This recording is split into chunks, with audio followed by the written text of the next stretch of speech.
Ladies and gentlemen, welcome to the Lunchtime Special Podcast, a show about life, death, and everything in between. We hope you enjoy the show.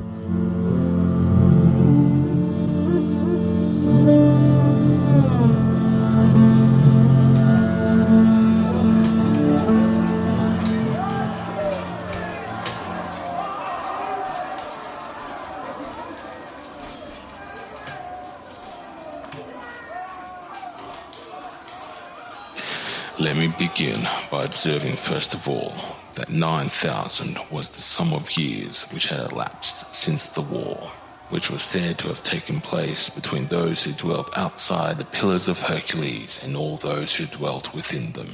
This war I'm going to describe of the combatants. On the one side, the city of Athens was reported to have been the leader and to have fought out the war.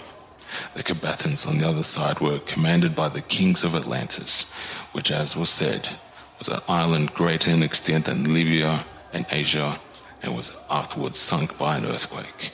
It became an impassable barrier of mud to voyagers sailing from hence to any part of the ocean. The progress of the history will unfold the various nations of barbarians and families of the Hellenes which then existed, as they successively appeared on the scene. But I must describe first of all the Athenians of the day and their enemies who fought with them, and then the respective powers and governments of the two kingdoms. Let us give the precedence to Athens.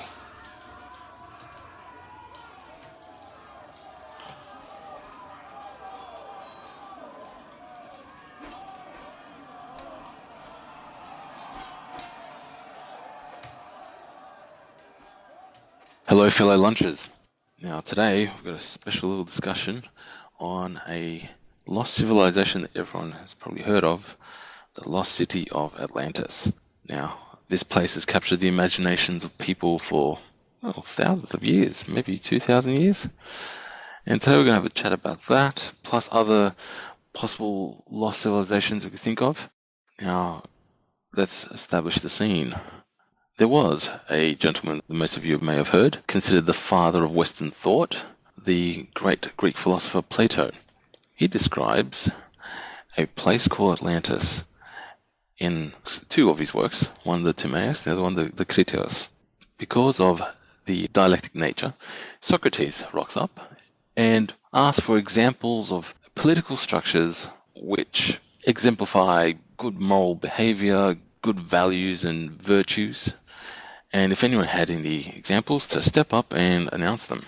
So there is a man, Critias, and he has a story which he heard from someone else who heard from someone else.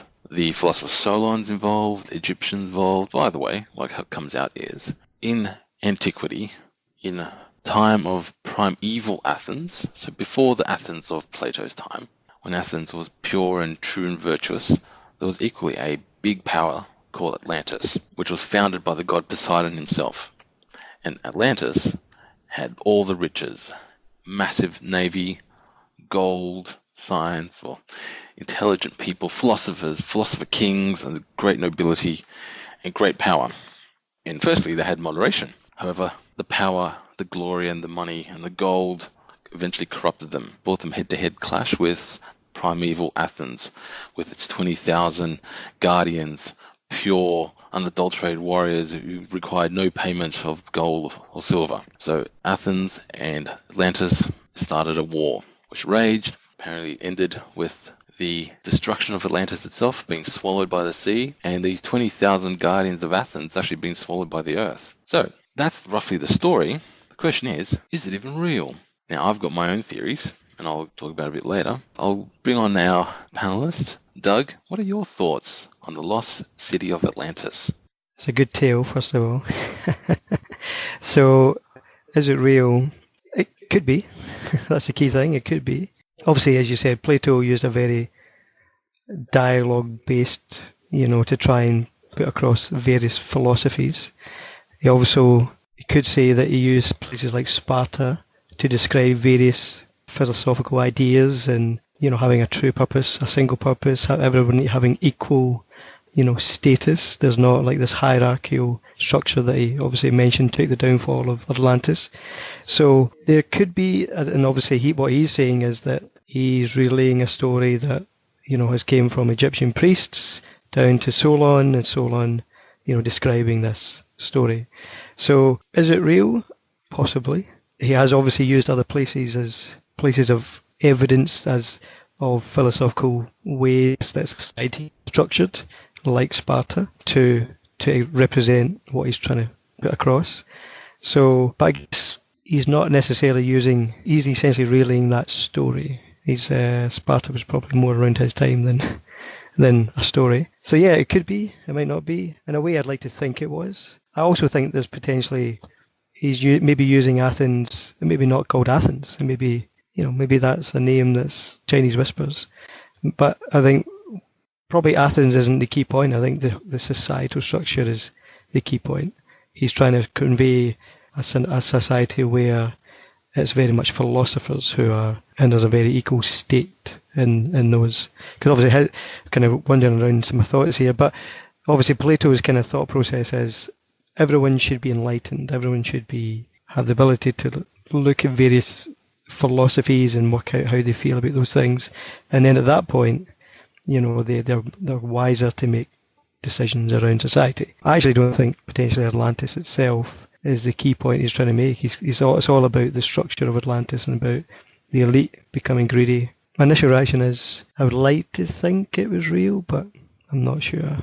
There's not been potentially any evidence. Or there isn't any evidence to show that it's real. Yes, the actual lack of true archaeological evidence, which would be the smoking gun, is we haven't found yet. I mean, there's plenty of possible locations people have been thinking about. Ondrej? Yeah, my thoughts are similar to what Doug has said. Like that with Atlantis, to me, it's more not a place itself, but a figment of, I guess, Plato's imagination. Helped himself. Well, I wouldn't say maybe sell his books, but helped people like be more, believe what he was trying to get across. Being that the society was, like you said before, very greedy, and I guess maybe trying to get the world at that time to wake up to themselves a bit. And instead of, because not everyone, I guess, in that sense, would have wanted to see it visually, like actually read it, but maybe see it as like a place more than a book. What's interesting about Atlantis, it's a way of possibly grounding his idea in a virtual space that gives the concepts that he's trying to convey some solidity. If you're trying to expound on the virtues of men, the virtues of these kings, yes, a little bit sexist here, but the virtue of these elite, the corruption of the elite. Just to have there was one place that don't know what the name was, and it's being really vague, kind of wouldn't really help convey that message. So in his dialectic approach to all his philosophy, by having these people, Socrates, Critias, Timaeus, they're just talking like they know it firsthand or they've heard of someone else. It grounds it, gives it a bit of place, a bit of context. And then Atlantis is this fantastical, amazing place where they had it all. They had the world, they had the power, they could trade, they had the society and the civilization everyone wanted, yet they blew it because they let it go to their head. And then to contrast that, we've got this almost again signaling the virtues of ancient Greeks. We've got this highly moderate and intelligent primeval Athens, which is like 10,000 years prior to what Athens really was, coming in with an army of totally implausible size to defeat and challenge this civilization. I guess in some ways you said Plato was obviously pushing, essentially, lack of a better word, he was kind of pushing his agenda as to what Athens and Greece should have in terms of societal structure and stuff like that. And in that sense, if he's going to try and use Athens as the thing to say, this is, as you said, this is what they were, the peak they were at, and this is the downfall they became. In some ways, to do that, you probably wouldn't want to choose something that was fictitious, right? You would want to choose something that potentially people could relate back to. Yeah. So in that sense, potentially what he's trying to do is actually ground it in something real, something that people can, as you said, people can relate back to, maybe a few generations or numerous generations back, where people could say, actually, yeah, I do remember people living in Atlantis, or I do this, because then potentially it gives him more, as you said, more validity, because to try and change people's ideas at the time he was trying to change them. Because he's not thinking, I'm going to write this in 3,000 years, 2,000 years later, people are still going to be reading this, and it's still going to be trying to like what they adopt their model to be. If he potentially, what he's trying to do is change the political system at that moment in time or in the near future.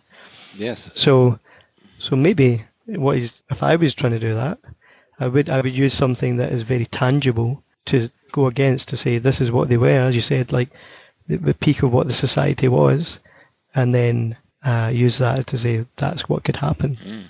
Well, this segues to then, if that's the case, what is Atlantis? Where is it? If it is potentially based on something real, which, it makes sense. It's funny, there's no reference to anything that sounds like Atlantis prior to Plato that's been found. Mm-hmm. That's been recorded. That doesn't mean absence doesn't prove anything. It just means we haven't found it yet. So you can't deny that it could be just we just haven't found those records yet. Things disappear, things get destroyed. So there could have been some reference. So the question is now, what examples do we have? Where would Atlantis be? My recent discovery, so it's not recent, it's recent for me, but definitely not recent for discovery for other people, is the structure in Africa, which sounds fascinating as a possible location. So it's the Richard structure, or the Eye of Africa, or the Eye of Sahara, which people on the internet search it, have a look on Google Earth and see this interesting circular ringed structure in the middle of the Sahara, which, does kind of follow the layout of what Atlantis would be, with the canals and the rings of land. It's close to sea because Atlantis had a port which was not too far off from the actual main city, and there'll be canals leading to it. So you look at this and it's like, well, at a glance, it's in the middle of the desert, so who knows what it was like 10,000 years ago. Sahara hasn't always been sand. Now, is it actually Atlantis? Probably not. But it's an example of, like, you can piece maybe a place together. You get a few stories. You get someone's discovered this, someone's found this. When the story goes round, there's a landmass. There's something that could have been something somewhere. You get that story. You get another second tale from someone else saying, "Oh, there's another civilization. They sound like this." You can construct a fictitious place from real locations and real stories, which kind of gives it a bit of grounding. Or the Richard structure is actually Atlantis. We'll be staring at it for a while. But what other locations have you heard of, Doug? Well, they always thought there was potentially islands between Santorini and Crete and stuff like that. That's one. The other theory is it's somewhere out in the Atlantic, somewhere potentially close to like Canary Islands, stuff like that. So I think a few years ago there was some satellite image thought that they saw some structure in the Atlantic that they possibly thought could be Atlantis. I think obviously the tale is that it got flooded, but they're saying it was the gods that flooded it, right? Is that correct? Pretty much. It was their corruption came from their distance from the gods. So basically it was... Yeah, they distanced themselves from the gods, thinking they were better than the gods. Yeah, exactly. Yes. Yeah, hubris. Yes. We're better now.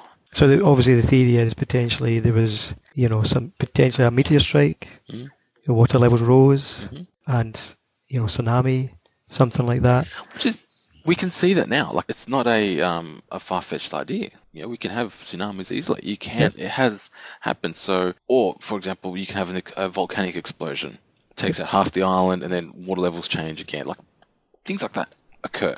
When Krakatoa exploded in Southeast Asia, like, it was humongous. It cloaked the earth in like ash for a decade. It was like some serious environmental effects.